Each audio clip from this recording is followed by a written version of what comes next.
Alright, cool. In this video, I'm going to be speaking about meditation. So, yeah, I've been making a lot of videos explaining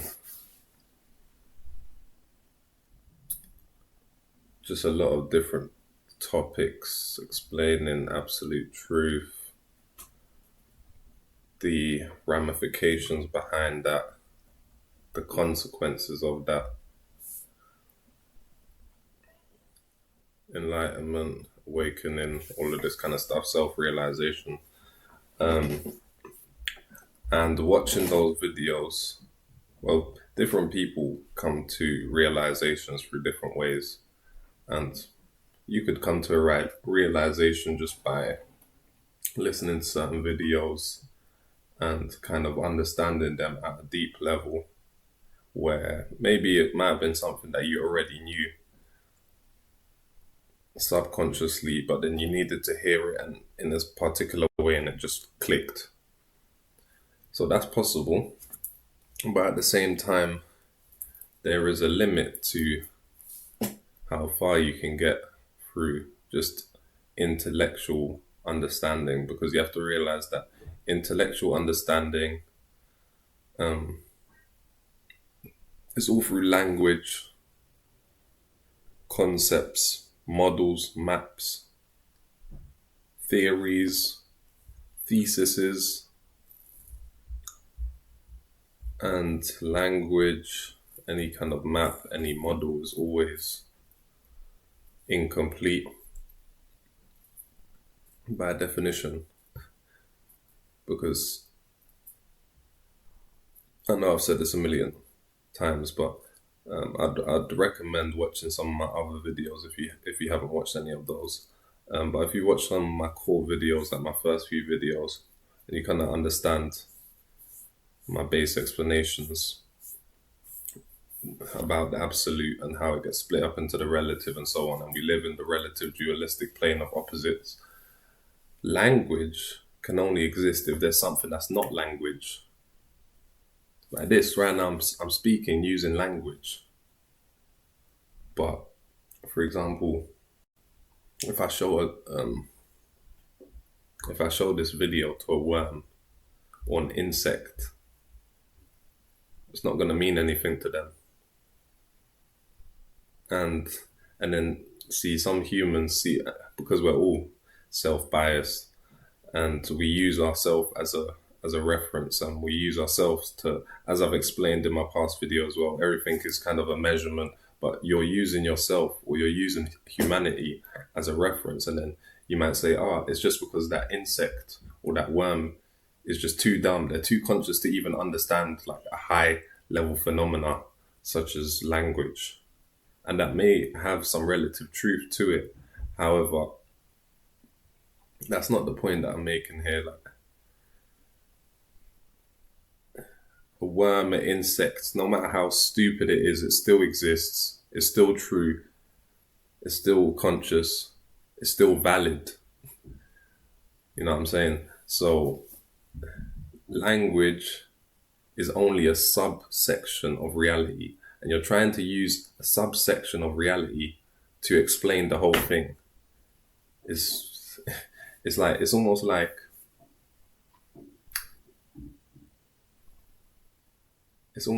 for example,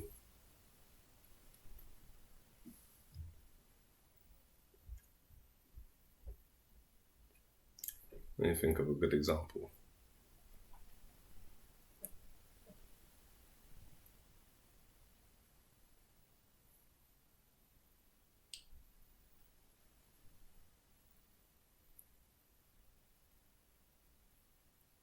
It's almost like, for example, trying to make a video using a voice recorder. Like, how are you going to capture the colors? You're only going to capture the sounds. And I'm not saying that the sounds are incorrect, but you're missing the colors. You're missing the taste. You're missing most of it, and you're only capturing a little bit. So this is the limitation of language. And it is one of the highest tools that we have. However, you have to realize that language, same as a model of something is not the thing itself that it's modeling. And this is where a lot of scientists and people they get trapped. Even though, of course, if you tell them that, they're gonna say, "Of course, I know the map is not the territory," but then it's very easy once, like on like if I just say it to you like that, you're gonna say yeah, yeah, yeah. But then when it gets really down to bare bones, and then you're testing some theory in some lab and stuff, and then you're gonna say something, "Oh, this proves this theory," or so on and so forth, and it gets very easy in practice to get mixed up, get the map mixed up with the territory. So that whole tangent goes to say you might think, oh, like I've watched a lot of your videos, like I understand what you're saying, therefore I'm realized, therefore I know, like I've experienced what you've experienced, I know exactly what you're saying because you intellectually understand it. And I'm not saying that you aren't realized or anything like that. However, just understanding on an intellectual level, like that's the most like shallow level. Like that's like, see, like if you're understanding like a concept intellectually, you can forget it, or you could, like, tomorrow you might think something different or something like that. But what I'm speaking about, a true realization, these things sink to the deepest level, can never be lost. So my point is that with this meditation video, I want to speak more about the methods of how to attain these realizations yourself, to where you don't need to watch some video of some guy on YouTube and assume that he's realized, and and listen to what they say and take it as gospel, because then in a sense that's just like the same as religion. You're just believing again, and as I've explained many times, you can only believe what you don't know. So I'm trying to take you away from just believing what that guy said or whatever, to knowing yourself, certainly knowing so certainly that you're more certain of this truth, like whatever I'm speaking at right now is fill in the blank X. Like you're so certain of X, you're more certain of X than the idea that your name is whatever your name is, or the idea that you are human, or the idea that you are born, or the idea that whatever the fuck, like any kind of the usual consensus kind of beliefs. Like this needs to be the most certain thing in your life. As I've explained in like a few videos ago, it's the only thing you're actually certain of. That's how it is actually like. And it's not intellectual, it's not something you can remember or forget or like understand or misunderstand. Like this isn't something you misunderstand. But how do you actually get to self-realization? How do you actually get enlightened? And I'm not saying that meditation can make you enlightened. I'm not saying do meditation for 1,000 things. Like, it's not like some mechanical formula. 1,000 hours of meditation equals enlightenment. No, it's not like that. However, there are certain things. There are many different methods. Yoga, meditation.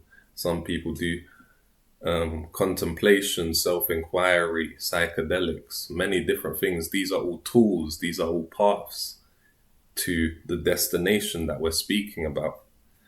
But in this video, I'm going to focus more on meditation. I am not a yoga teacher or some meditation expert. However, I have been meditating for quite a few years. So on and off, sometimes I'll be meditating every day. Sometimes I'll meditate just when I feel like it. However, I feel like I have enough experience to speak on it and at least help some people. So I hope you just stay open-minded. And yeah. So with meditation, everyone When we think of meditation, we just think of someone sitting down silently with their eyes closed. And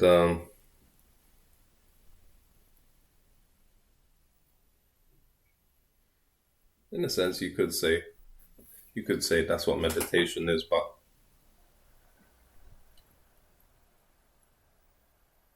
right.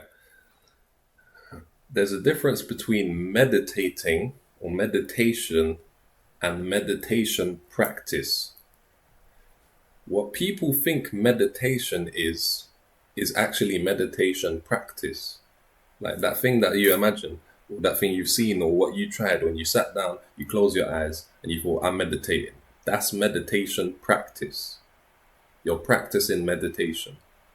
That's not meditation. So you can be meditating whilst doing meditating practice, of course. Like that's the whole point. However, that's not just meditation, that's meditation practice. And you can meditate even whilst you're not sitting down with your eyes closed. So really we're trying to get you to a state of meditativeness. There's you can watch a few videos, for example, Sadhguru and Osho, they have a few videos on meditativeness and how it actually is a quality. It's not something you're doing. Meditativeness is a quality, to be meditative. So what does that really mean?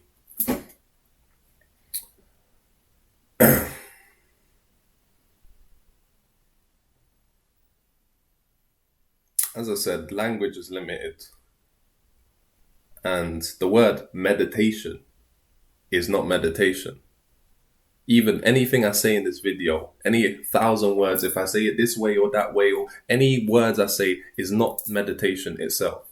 But I can point to you. That's one thing that I was going to explain earlier that I kind of forgot about. All models and like language, all models are all pointers. They're pointing to the thing itself. So I can point to you, but you yourself have to go on the right, like, listen to what I'm saying, follow along the lines and think, all right, what is he actually pointing to? And then hopefully you can get there, but might not happen just overnight or in one day or just watching this video once, but you can definitely get there. So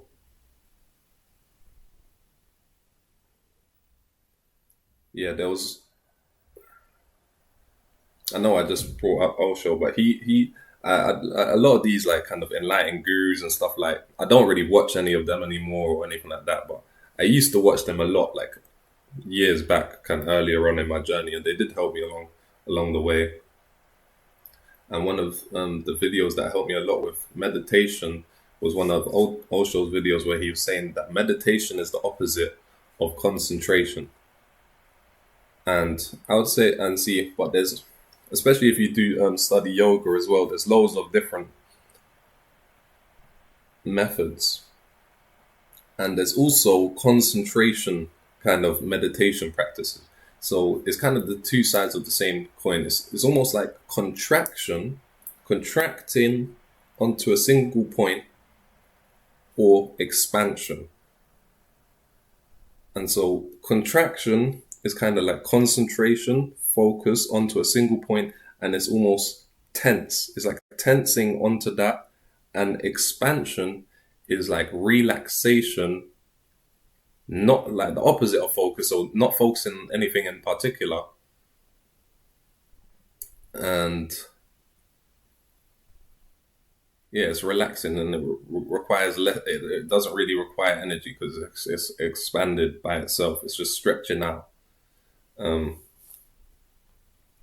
So the idea that meditation is the opposite of concentration,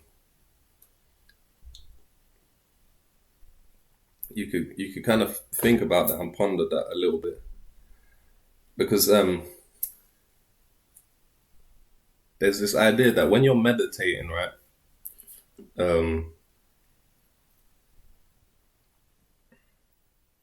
you have to shut off the mind, like force the mind to be quiet. You can't think any thoughts, otherwise you're not meditating. all of these kinds of stuff. And then see that becomes almost like a concentration, and then you're kind of like tensing in your mind, and like you're thinking, and then you might be sitting there, and then like for 5 seconds or something you didn't have a thought, and thought, I did it, I was meditating, and then or you was like, I stopped thinking, but then that's a thought. And you think, fuck, I started thinking again, I'm not meditating, wait, I need to like try and meditate again. Like see, meditation is not like an action or some goal that you achieve. Meditation is more about, instead of like, see, your whole life you're going from A to B, like from A to B and from B to C, and then there's always a direction. You're always going somewhere, doing something. Meditation is a non-doing. It's a collapsing back. It's not a condition that needs to be filled. It's unconditional. So that's why when you said meditation is the opposite of concentration, then it became a lot more easier for me. I started to sit down and meditate, and then it was easy to me because there's not something in particular that you need to do. You don't even need to. And one of the things that helped me a lot is realizing that you don't need to stop the mind from running. And actually, once I stopped, see, this might be tricky because you might try this and it won't work straight away, especially if you're trying to do it to achieve this result, because I've just told you. But after a while, you'll get there. But by me not trying to quiet the mind and just relaxing completely into meditation, the mind stopped by itself. And then even if a thought arises, it's just like a little oscillation. I'm not along for the ride. Like, see, your mind, as I've explained, you could kind of imagine your mind like it's just like a baseline, zero. And then your mind is like always oscillating with thoughts and deviations. And then it'll say this thing, like, which might be positive, and this thing, which might be negative. And then, like, what am I going to, I'm hungry. Maybe I should order that thing. This guy said this to me yesterday. This is pissing me off. And like, see, but then usually in your normal life, when you're kind of in action and you're in this compulsive state going in that direction, your energy, see, yes, this is a very key point, is your attention and your energy. So you realize that where your energy goes is where your attention is. So your attention is actually one of the most important things here. We're actually speaking about attention here. So when you're in your normal life and you're like doing these things, and then you're trying to get to that thing, so you're compulsively doing this, you're like let's say you're going to point A. Like, I mean, you're at point A and you're trying to go to point B. First, you have to think, I'm here, which is hungry, and I need to go there, or like order this food, or I need to like go over there where the restaurant is to get the food. See, first you have to think that. Then you have to put your attention on that thought. You have to invest in the thought, give it energy, and start to like enact it. That potentiality. First it arises in your head as a thought, as a potential. Then only when you act, it becomes a reality. Realize there's many thoughts that you have, many like impulses that you have that you don't enact, and it doesn't become a reality. And then it falls away. The thought falls away by itself, even though it might like last longer. And it might seem to you like, if a thought arises or a desire arises and then I do it, then the desire goes away quicker once I fulfill it. And if I don't do it, then yes, it might go away like after a while, but it will kind of just stay there and it will be nagging me. Like, all right, cool, that might be the case, but realize that it will still fall away by itself anyway. And in fact, as you put your attention on it and you invest in it, this kind of happens in a split second. It happens so fast you might not even realize it, but you have to train yourself, your consciousness, and realize that the thought kind of arises primary, and the investment, your choice to look at it or give the thought authority. You're saying, like this thought could happen, and realize that some thoughts happen, and then you say, whatever, like that. But then there's some thoughts that happen, and then you think, no, but that thought is not just a thought, it's not just a belief, it's true. But then see, you're the one that's investing in that. But then it happens so compulsively, and you don't really even choose the ones you invest in and the ones you don't. But you can become conscious of what you invest in, what you don't, with your attention. Using that gap, it's only a split second gap, but that gap from the moment where it arises to the moment where you enact and so on, there's a gap.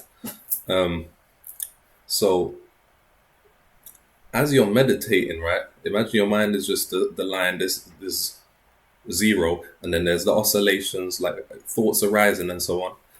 And let's say you think, oh, like this is uncomfortable. Why am I even meditating? Like I'm not gonna get enlightened, or enlightenment's a lie, it's a scam or something, right? And then you could invest in that and say, yeah, fuck this, and then get up and then go. And then you've only meditated for 5 minutes or something. Or you say, oh, this isn't for me, and then you go. Or that thing could arise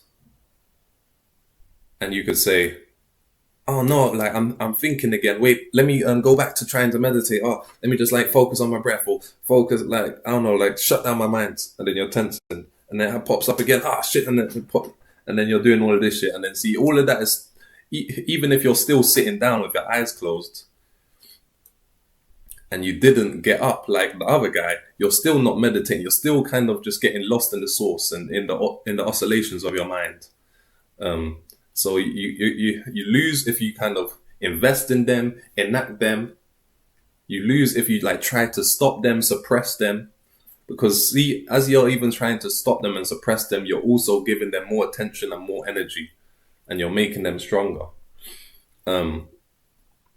However, you can actually, it might sound like I'm saying something that's too good to be true or whatever, but you can genuinely get to a point to where the thoughts can arise and all these things, and you genuinely don't invest in them. You don't even pay attention to them. It just arises, and it's just literally like, I don't know, it's just like image. It's just like an image on a screen. It just comes and it goes, and it comes and it goes. It's just like clouds in the sky.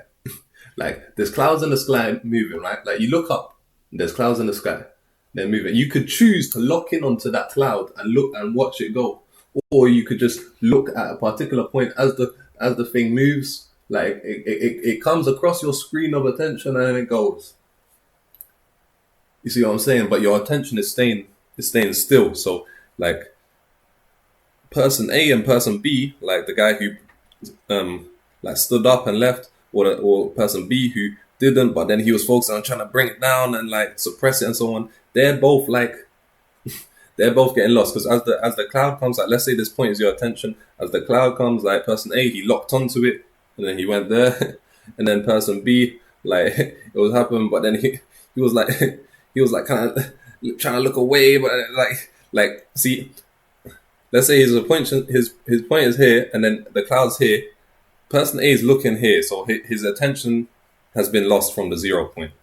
Then person B, like it comes like this, and then he's trying to look away from this, but then see how his attention has wavered now. So really what I'm speaking about, attention, meditation is kind of keeping your attention on itself, on a single point. And that doesn't mean that no thoughts are arising, but it's just almost like, yes, thoughts will arise, but it doesn't even matter. It's almost like a thought or no thought, there's no difference. There's only a difference between when your intellectual mind, which is always through discernment, says, oh, there's a thought or there's not a thought. See, the moment, as I said in the first example, like the moment you think there's not a thought, that's a thought. So you can't try to stop thinking by thinking, okay? That's not going to work. So, yeah. One of the main concepts is one-pointedness. And this is also the same as samadhi or equanimity, one-pointedness. And this is one of the main concepts of a lot of these yoga practices and meditation and so on. This is why they say focus on your breath, or there's loads of different kind of things. But the whole point of what they're trying to do there, the more you're focusing on your breath, in and out, slowly, so on and so forth, the more you're focusing your attention on that, you're not thinking. You know what I'm saying? And then even if you're thinking, but you're way more focused on this, and then like your attention is not invested there. So it comes to a point to where even if you're thinking, it's almost like it just becomes equanimous and it's not even registered. You have to realize that your mind has the capacity to register or not register things. And right now you're compulsively registering everything. But you can come to a state to where you can choose what you want to register and what you don't want to register. And you can even come to a point to where you don't even register anything at all.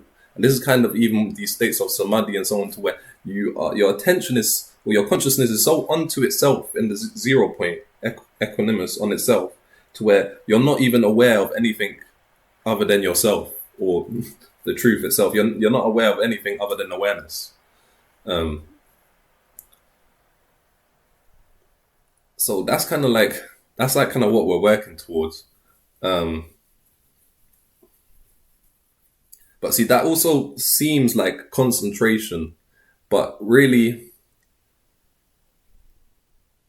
that's why I think, yes, first it helps to, like, when you're trying to meditate, to realize, all right, cool, it's the opposite of concentration, and stop trying so hard and so on. And you kind of just like more just kind of melt, more just kind of like melting, almost like you're sitting. First things first, when you are meditating, or when you're doing meditation practice, you want to always be sitting upright with your spine straight and erect. Like your spine has to be upright. Obviously, maybe not like perfect, like, you know what I'm saying, but your spine has to be upright and straight. And this is why I keep on, or why I was saying a lot in my first few videos, rest in symmetry. This is essentially what meditation is. You're resting in symmetry. Why are all these yoga poses? Like, you might think they're just stretching and all this stuff, but if you look at even the poses of how they sit and so on, it's all about symmetry. Look at sacred geometry. Because once you get to these peak states of consciousness, you'll realize, oh, see, because I was meditating and so on, and I was obviously sitting in certain postures, but I didn't realize all of this stuff until later. Only after I got awakened there, I started like learning more about yoga and all these, and then I realized, yes, of course, it all makes sense why they're all doing it like that, because it's like we're trying to realize the truth, which is itself, and in a sense is void, right? And if you think of nothingness or the void or nothingness, it would be completely symmetrical to itself. Like, imagine just the quantum field as well. The quantum field is completely symmetrical to itself, because it's just nothing.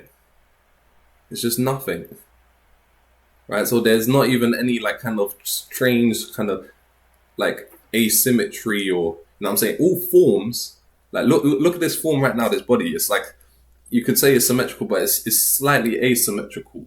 Like that thing is slightly asymmetrical. Like every single form is asymmetrical to a certain degree. And this is why, but then the things which are more like closer to perfect symmetry,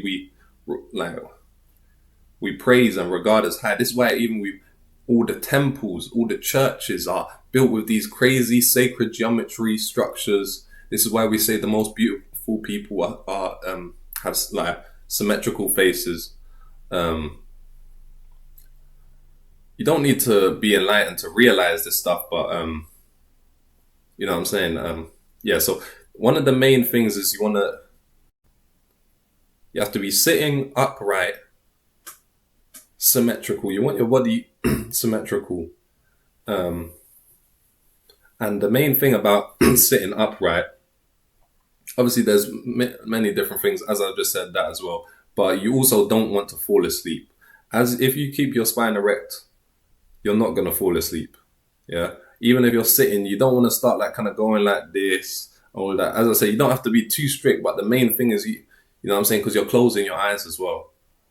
Obviously, once you get more higher and higher level, you can start meditating even with your eyes open, or whatever the fuck, or even like in real life, like me, I'm meditating 24/7 because I'm meditative. There's not a single. Well, I'm gonna get into that later, but um, yeah. So that's the first thing, right? You're sitting upright with your spine straight, and then you're keeping your eyes closed. So keep sitting with your spine straight, and then see you can sit on a chair, but it's better to sit on the floor, like with your legs crossed.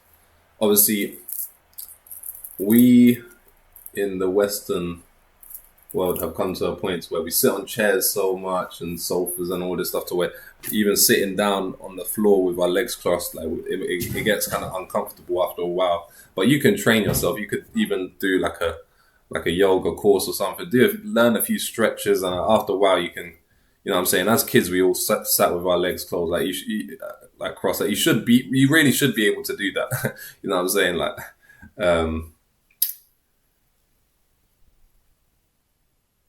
and the main thing, like if you are sitting with your legs crossed and you're sitting on the floor, the main thing you actually want to do, you want the most amount of surface area on the floor because you want to be as stable as possible.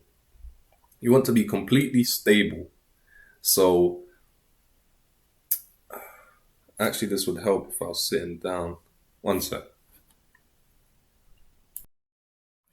Yeah, so I actually learned this from a yoga course. But as I said, I'm not a yoga teacher. I'm not going to teach like yoga, but I just want to give this little point about sitting with your legs crossed and so on. Because I think a lot of us here, right, when we sit with our legs crossed and so on, we kind of sit like this or something like that, right? Which is fine. But actually, what I learned, like, see here, like, you're kind of stable, but see, like, your only point of contact is your glutes or whatever, right? And like a bit of your foot, but you're not really that stable. Like, you're stable, but you're not really that stable. Then if you actually look at like how these yogis sit and so on, it's similar, but it's actually very different. But essentially, you kind of want to sit, like your hips, you want to invert them a little bit more forward to where you actually, it might take a while to get to this point, but really, yeah, it shouldn't take too long. A few weeks, maybe a few months. But eventually you want to essentially get to a point to where your knees, you actually want your knees on the floor. So, one sec, I'm going to try show this a little bit. So right now, yeah, I usually will stretch a little bit before I sit, so I might not be in the best posture, but you'll kind of get the point. So actually, you kind of want to get your left leg, or whichever leg feels more comfortable to you, but the way I was taught, your left leg, you kind of actually want to get your heel kind of as close to your perineum as possible. So you actually want that way more closer to you, right? And then to where, see how like now, my left knee is, obviously it's maybe not completely on the floor, but it's not like sitting up like this anymore, right? So you actually want it like this. And then your right one is like this, see? And then now it's almost like I've got my glutes, I've got this. It's almost like a triangle, and I'm completely stable now. You see what I'm saying? And just look at my body. Look, it's like that complete, like triangle, like sacred geometry structure to where, and I'm just so stable now.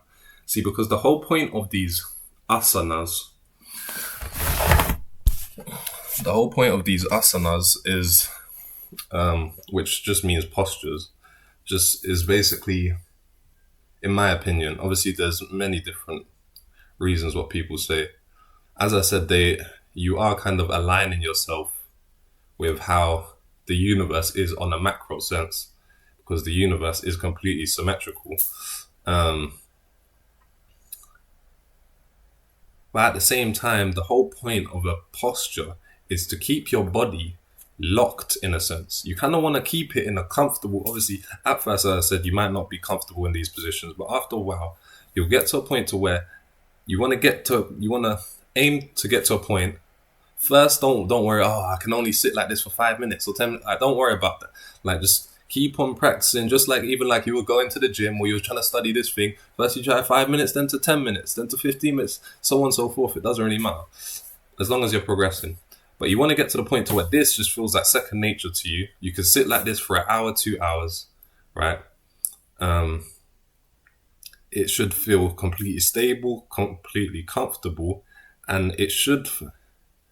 Basically, the whole point is you want to get, and right, as I said, so the whole point is, and your spine's upright, so you could close your eyes and kind of almost completely shut off your mind, almost as if you was going to sleep, but you won't fall asleep. And so you'll be in this posture, right? And these postures are almost like to keep your body locked so that you can completely forget about your body now. See, if you're like lying down, or I don't know, you're sitting in some different posture or something, like you're kind of always like readjusting your body, or like you might not be aware of it, but you're always kind of like, you have to deal with your body. It's like you have a body that you have to deal with and like take care of. But with this, you kind of put yourself in the posture and forget about your body now. It's almost like you have no body. Now you're only meditating. Now you're just only awareness. Forget about your body now. All right, cool. It might take a while to get to this point, but once you get to a certain point and you're sitting in a comfortable enough posture, your spine's upright, you close your eyes, your meditativeness, you're in a state of meditativeness, you can kind of just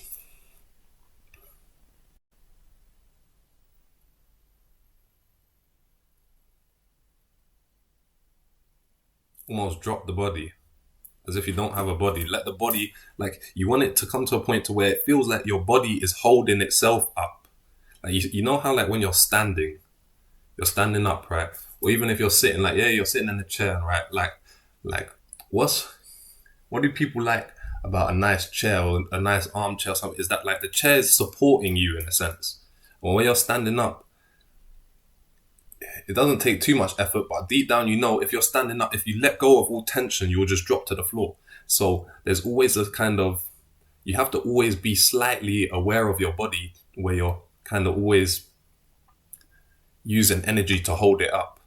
And as I said, at first it might feel like that, like it might feel like it takes energy to get into these postures and hold it up like this. But after a while, once you've kind of like done a few, I don't know, maybe a yoga course or something, or you get to a point where you can sit upright in these postures and feel completely comfortable and just kind of let go of your body, to where your body's not going to drop. Like, because you're sitting in this posture, it's not going to drop even if you completely relax, because your spine is kind of holding you upright. So you're completely relaxed. You can forget about your body as if you don't have a body, right? And then it's kind of then it's only the mind you have to deal with. At this point, your body's taken care of. Now it's only the mind that you have to deal with, and those are the two main misidentifications: your body and your mind. And your mind, that's kind of what I was speaking about more with the thoughts and so on. Um,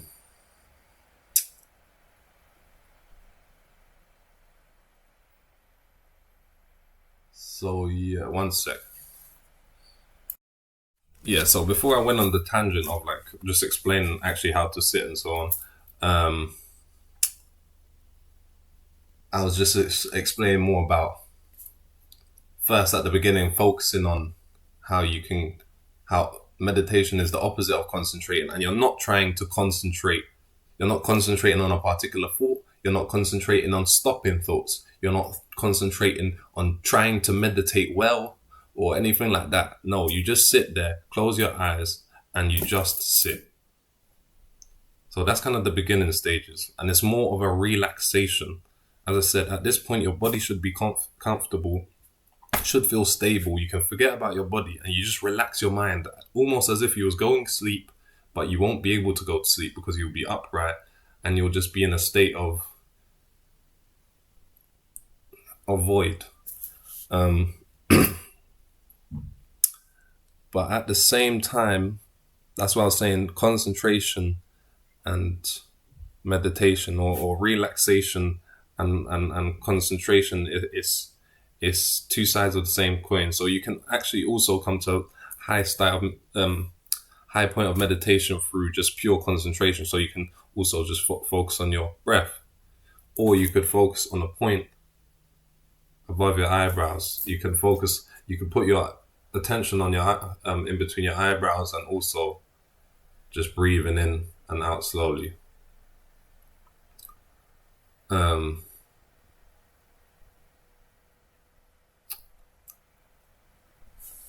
Yeah, so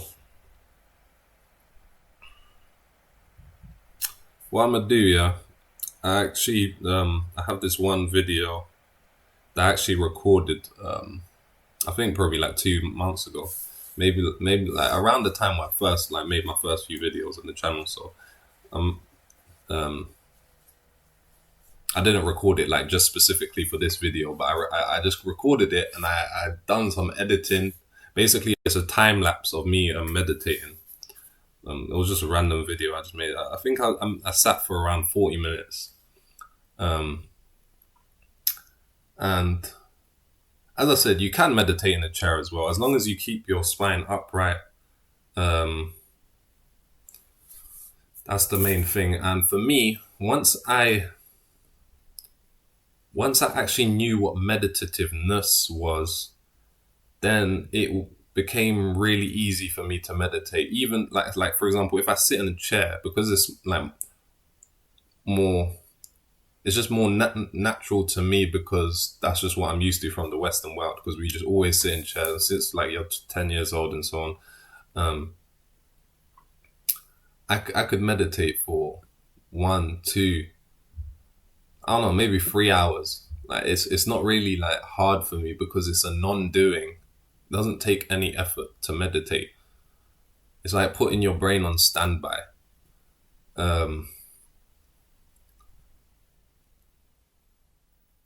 However, obviously, when in these kind of postures, because like I myself, I'm working on kind of getting more used to these kind of postures, because I do really feel like, and I feel myself, that there is a like you do go into deeper states of meditation if you're sitting in a posture like this, and it just seems to, I don't know, it just seems better. However, I myself, I'm just kind of getting my body more used to sitting in these postures, so I can't sit in a posture like this and meditate for as long as I could meditate if I was sitting in a chair. But it doesn't really matter per se. Like meditating for 2 hours doesn't really necessarily mean it's better than meditating for like half an hour or something. Like it's more about the depth of meditation. Like there's definitely different levels and layers of depth. Like you could sit there for an hour and not really, you know what I'm saying, the whole time your mind kind of bugging you, not really. But then some days I'll sit there and in 1 minute I'll just be in the 0 point, almost like I don't exist. You know what I'm saying? But yeah, so one of the main things, yeah. But what I was gonna say is that I'm gonna put that video up, and there's a few different things and edits that I put in there. And after you watch it, then I'll kind of explain what like those little things were. But I want you to kind of watch it first, just with an open mind, not thinking anything in particular. Just watch it. Yeah, just watch it with a blank mind and just look, and just kind of absorb it, and after a while, kind of explain the little details of it. But yeah, before I get to that, I think my final point before I put that video up is the real shift for me when I realized, like when meditation just became second nature to me, was when I realized that meditation, it's going to sound strange, but meditation is existence itself, is being. If you are being, you are meditating. You can't be and not meditate. Like, just meditation is your second nature. It's not like something you have to learn. All you have to do is not do anything. That's literally it. And meditation happens. It's a consequence. It's not like something you do. You just do the right conditions, which is just sit silently with nothing like disturbing you. Close your eyes, keep your back upright, rest in symmetry. Your thoughts may arise. Don't even try to stop your thoughts or anything. Just don't invest in them. Let them happen. Let them happen by themselves. Realize that your thoughts think themselves, as I've said. Thoughts think themselves. You're not thinking them. Let them think themselves. Who cares? You don't have to invest in it. You be yourself. Just center back into yourself.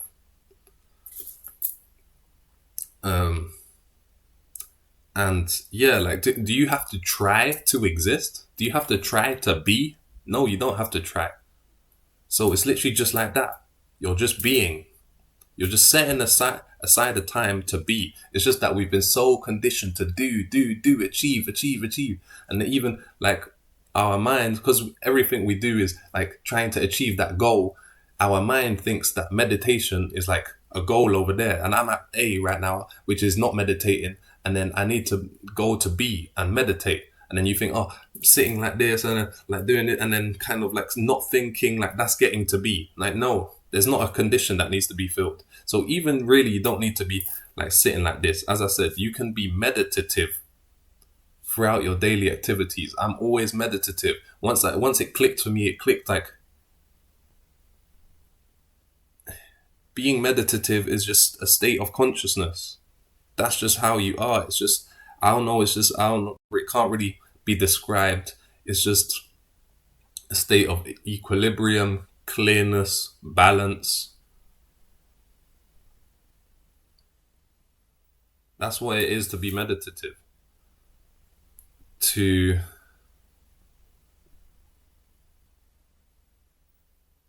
not have your awareness on the external, but on the internal. And I'm not speaking about your mind, because thoughts are not internal. May seem like thoughts are in your head, but no, thoughts are even external. It's happening external to you. That's what you have to realize. And then you just keep on collapsing deeper back, fall back. You're peeling away the layers. You're not adding stuff on. You're not trying to meditate. Let the universe meditate you. That's almost what it feels like. It's almost like you're tuning in. You just put your body like this. First, you have to do this in meditation practice, which is what I'm kind of explaining now. When you're sitting down doing all of this stuff, and then only after that, don't try to just meditate in your daily life. Because he said, you can meditate 24/7. Let me just try to do that then. No, first you have to actually learn how to do meditation practice. Practice that way. Then once you kind of click and get the traction that way, then it will just kind of bleed over into your normal life, and then you can experiment and sit like this, but then have your eyes open, and then realize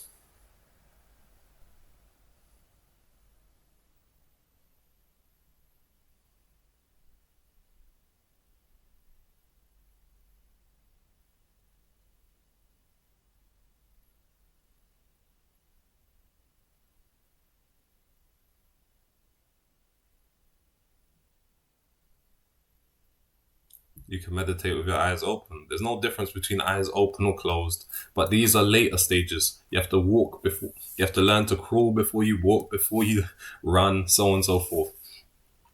But yeah, so first practice and then it'll bleed over. But the main thing is that it's not something that needs to be done. It's not a condition that needs to be filled.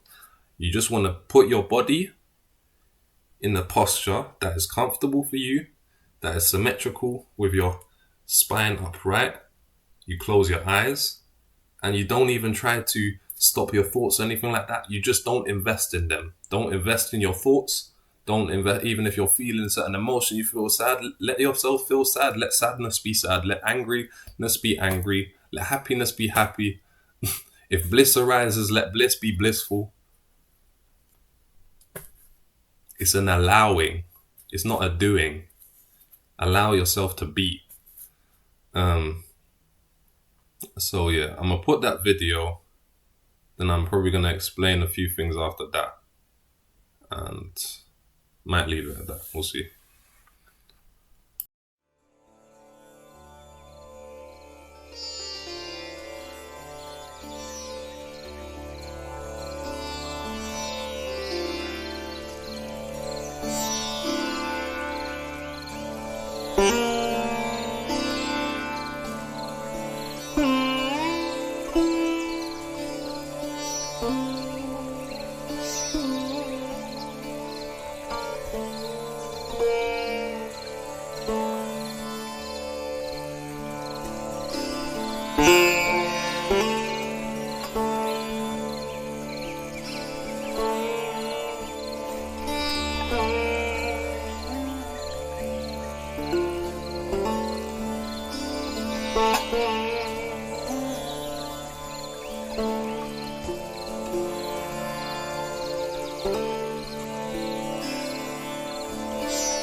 Yeah, so I hope you enjoyed that. Um, yeah, so I don't know. That was just, as I said, I made it randomly, but it was just kind of, I don't know. As I said, there's a limit to language. So that was kind of a more artistic expression trying to encapsulate some of these states of consciousness that I'm speaking about when I'm speaking about these absolute and these peak states of consciousness and these things. Like, if you've never experienced these things, you have no reference. So whenever I say these things, you don't know what I'm saying and you have no reference. So you can only imagine. And even though this video as well is not the thing that I'm indicating, that video is not it, but that's another pointer. And it's more artistic. It's less just me saying words to where you can more kind of just watch it, feel it, and so on. So if you enjoyed it, you can skip back, watch it again. Try to, as I said, just try to like absorb it. Try to feel what I'm trying to communicate there. And there was a few different aspects of that. Um, like for example, one sec. Like if you see in the video, there was kind of faded in the background, like there was the X and the Y coordinates, something like that. Like that I was sitting, like kind of that was kind of overlaid over how I was sitting. That kind of represents like the scale and the field and the coordinates. Remember how I say it's all about the 0 point, and then it splits, and then there's the, and then it splits into many dualities. So then you have the up, the down, the right, the wrong, and that's kind of literally, in my eyes, what the Christ, that cross actually represents. So that's kind of what that cross represented, and that's kind of what I'm saying with the attention, where we want the attention, instead of the attention going outwards like how you usually are, where you're looking at that thing. Oh, that Ferrari, I want that Ferrari, and only then I can be happy. Or I want that girl, and only then I can be happy. But this is more about literally you're fast tracking, you're skipping the process. You're literally, instead of like what everyone else is doing, is you, and I'm not saying you still can't enjoy these things and do whatever you want to do. Of course you can do that. But what I'm just saying is everyone is doing those things to feel good. In the end, why do you want that girl or that woman? Yes, maybe like you want a family or whatever, but it makes you feel good in the end. That's it. It feels nice. That Ferrari, it feels nice. That whatever is nice. It makes you feel nice. So if you can make yourself feel nice, without having to get that thing or without having to do that, you have to see that all of these things are like middlemen. So now you're skipping the middleman. You're going directly to the source. And that source is your own self.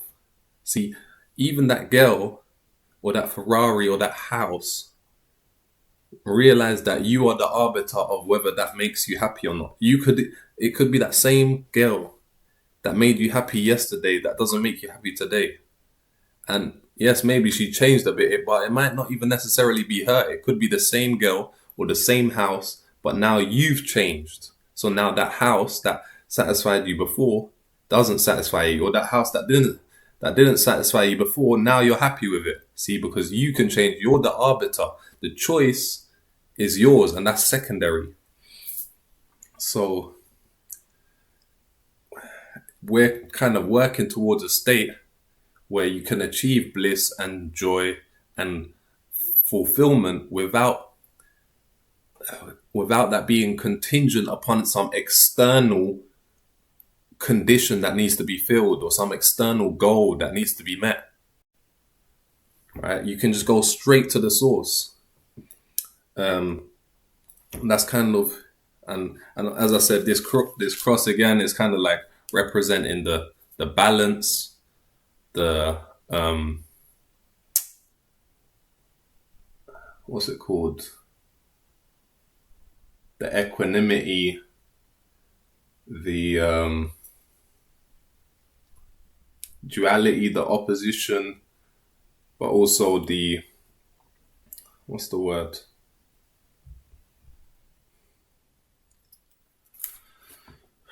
What was the word I was thinking for?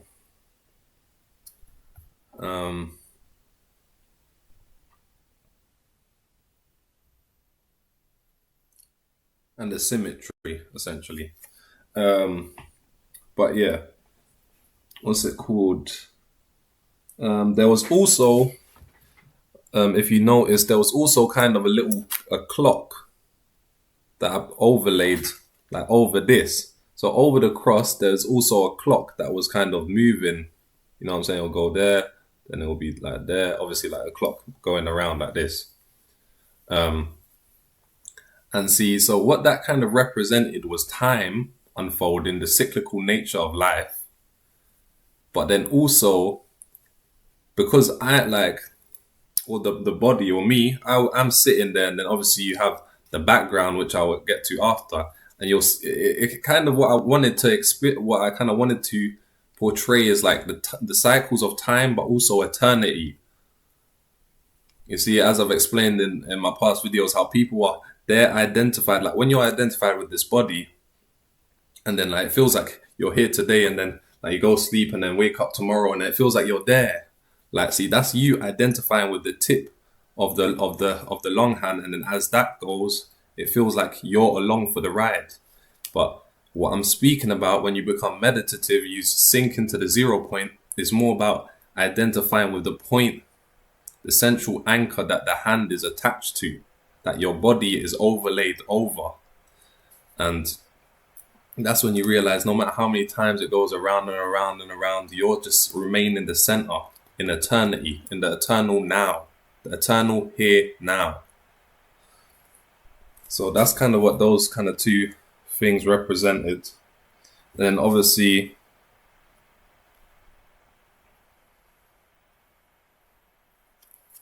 you had myself kind of sitting there in that triangle, or just in that asana pose, but it's almost like a triangle as well. And that's almost like the thing that I explained to you, just how it starts at the peak and it precipitates down, and like the lightest density and the most subtle things rise up, and then that's the one subtle truth, and then everything else, the density sinks down.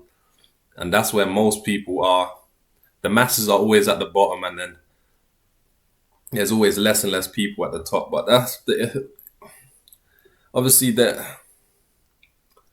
things that are ethereal can be represented by a few different things. Like you could also just say it's a circle, which is eternity and so on, like that loop. But also it's the triangle. I don't know. There's something about the triangle. As I said, it is also like the most integrous structure, which requires the least amount of energy to sustain itself. Like if you build that's why tents, or you can build a house of cards, like a really large house of cards. You know what I'm saying? But you can't build like such a large structure doing it in squares or doing it in some other thing. No, it has to be a triangle, because it requires the least amount of energy to sustain itself. And I explained in one of my past videos, the trap of the chosen and the mechanics of hierarchy, how there's always hierarchies. So hierarchies, that's kind of what that represents. But also just like, as you can kind of see in this, you can't really, but yeah, so basically that which is kind of my body that's sitting there, kind of, this also represents the micro self. And then obviously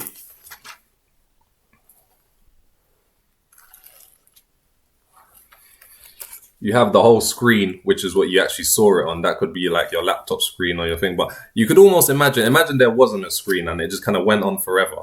And that's also where I had the background, where it was just kind of like, where it looked like space and all of that kind of stuff. So this kind of my micro body in the center here, that's kind of representing the micro self, or the limited self, or the ego. And then like the outside, which was like the space kind of moving around and so on, that was also representing the macro self, or God, or, you know what I'm saying, just the self, the actual self that incarnated into this particular form to look back out at itself. So that's kind of all the different things that I was kind of representing in that video, so to speak. And I also had that little candle there, just to just as a reference. You can see it flickering a lot. And also, if you saw me, like, it looked like I was breathing fast, but actually that video was on times 10. So I was actually breathing very slowly. I'll be real, in some of those states of consciousness, I actually like, you can bring your breathing down very slow, to where you're only breathing a few times per minute. But if you speed it up times 10, it looks like you're hyperventilating. But I just used that candle there to show as a reference the speed, and that was a time lapse.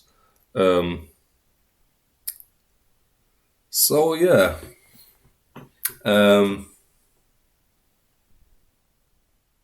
closing points. You have to, yeah, first try meditation practice. Um, you can experiment. Try the opposite of concentration. Try completely relaxing and expanding, and almost like let your mind just drop completely, as if you're going to sleep. But then, obviously, as I said, you won't go to sleep because you're staying upright and so on. But so you could almost imagine like you're completely dropping asleep and just let it kind of do its own thing, completely relax, no thing. And you can also experiment with focusing or concentrating on one thing in particular.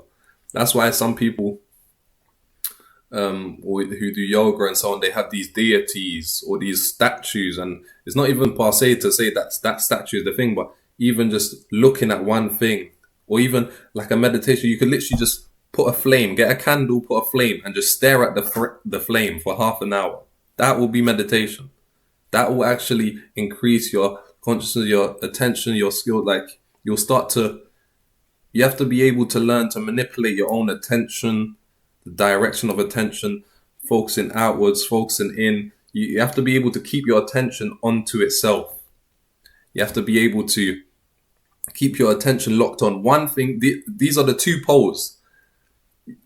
Like if you get to basically both of these two things, you're getting there. These are like what you're attaining to. Being able to keep your attention on one thing, locked on one thing for as like maybe not as long as you want, but like let's say you just put a point on the screen or you put a candle there. You want to be able to look at that candle locked in for maybe half an hour or maybe up to an hour if you can.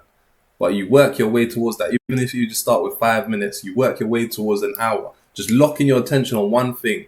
Because the more you can contract, the more you can expand. And the more you can expand, the more you can contract. So that's the contraction. You want to practice your contraction, which is contract onto one thing, or like a point between your eyebrows or on your breath, whatever. And then you could do the opposite, which is expansion, which is in a sense the do nothing method, where you're completely relaxing, not paying attention to anything in particular.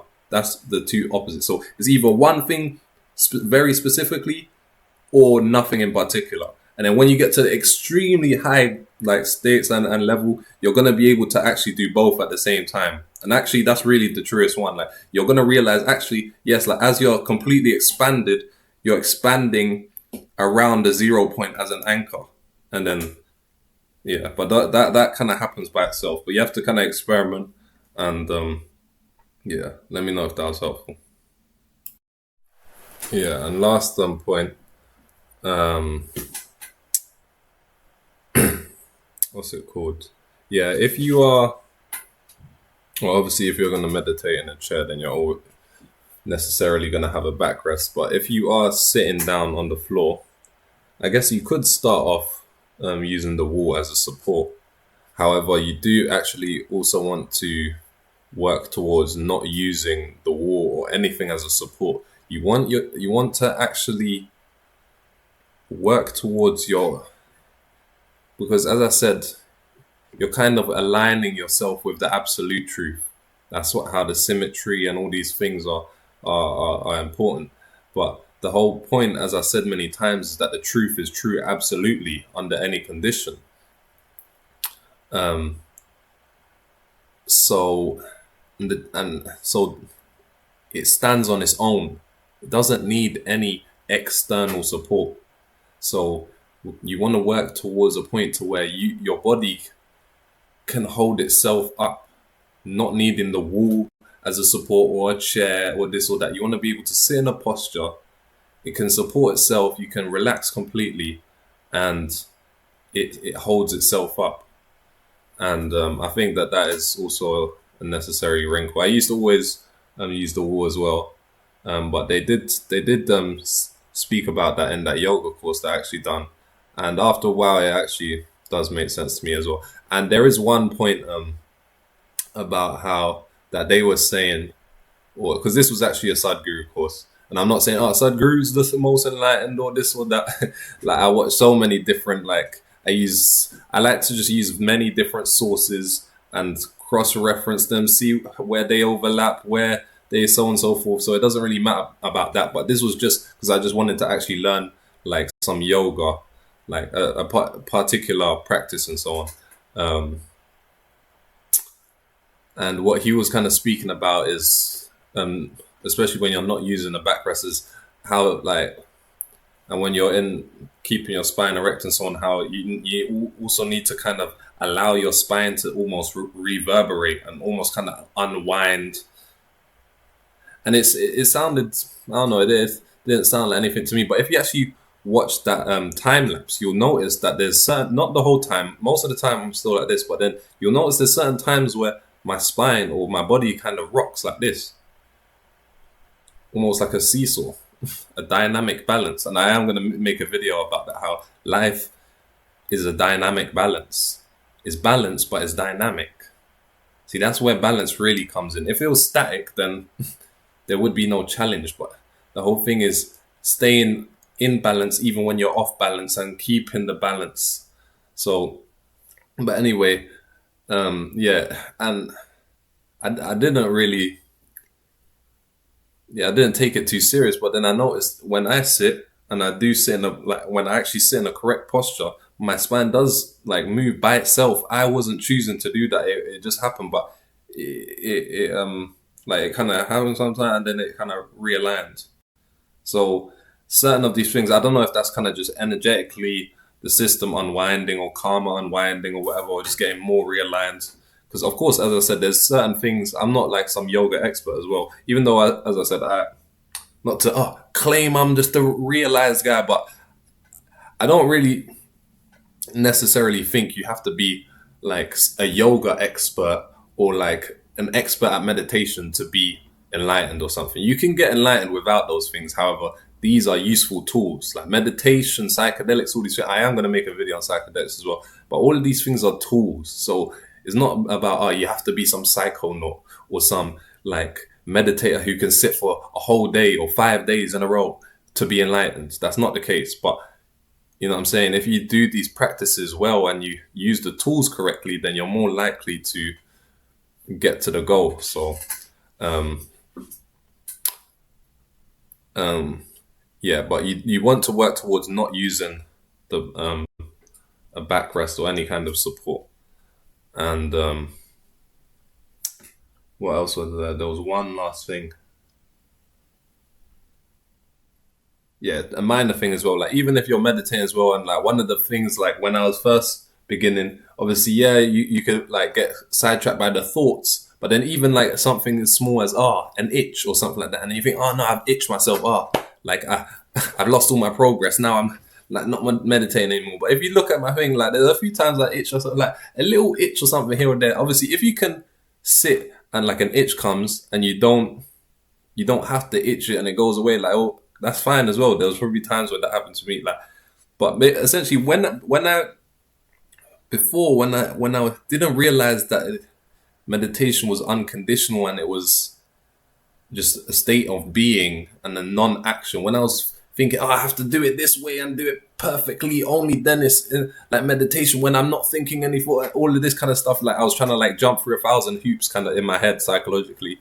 Then like if I got an itch, I was thinking, no, like, I need to sit still. I can't itch it, and then see, I'm already losing my meditation by it. Even if I'm not itching it, just by, you know what I'm saying. So if you need to just do a little itch or whatever and reset, it doesn't matter. Like once I like allowed myself to do those things, then yeah, maybe every now and then I might get one itch, but it doesn't really even like once I stopped giving a shit about the itching, then I stopped itching. But then if you're sitting there like, like I need to sit still, like perfectly still for a whole hour, and then like an itch happens and like after 2 minutes, and the whole time you're kind of like, you know what I'm saying? If there's a little itch or something, itch it, that's fine. Reset. Like you don't have to be so, you know what I'm saying? Like the mind likes to be extremist. It likes to either be completely that way, either I'm not meditating at all, or I'm meditating like some meditation god or something. Like no, like just work yourself towards that. Like, you know what I'm saying? If you need to use a back support, if you want to start off using a chair or so on, then fine. But yeah, these are just all little pointers and so on. And yeah, I think that should have been helpful. I think I'm gonna just put that clip again at the end, and yeah, just watch it again. This time, watch it and try to just focus on the point in the middle. You see where the X and Y intersect? Just watch it and just stare at that the whole time. Obviously, I know I said, you don't have to try and stop thinking or whatever, but actually, see it as I said. You can do this. If a thought happens, it's fine. Just notice there's a thought and then just think back. But try to just really actually concentrate and just focus on the point. It doesn't have to be hard and tensing, but just a light focus on the center of the screen. So as like you see, as the background kind of oscillates and so on, like that's also another thing like that I put with the spacing, because I was trying to also convey the dynamic balance and how there's movement, but it's still it's completely still, but it's also moving at the same time, but it's equivalent to itself. That's kind of like consciousness. Like everything is moving and changing and shape shifting, but it's still the same consciousness. It's still the same truth. So yeah, I'm gonna leave it there.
you.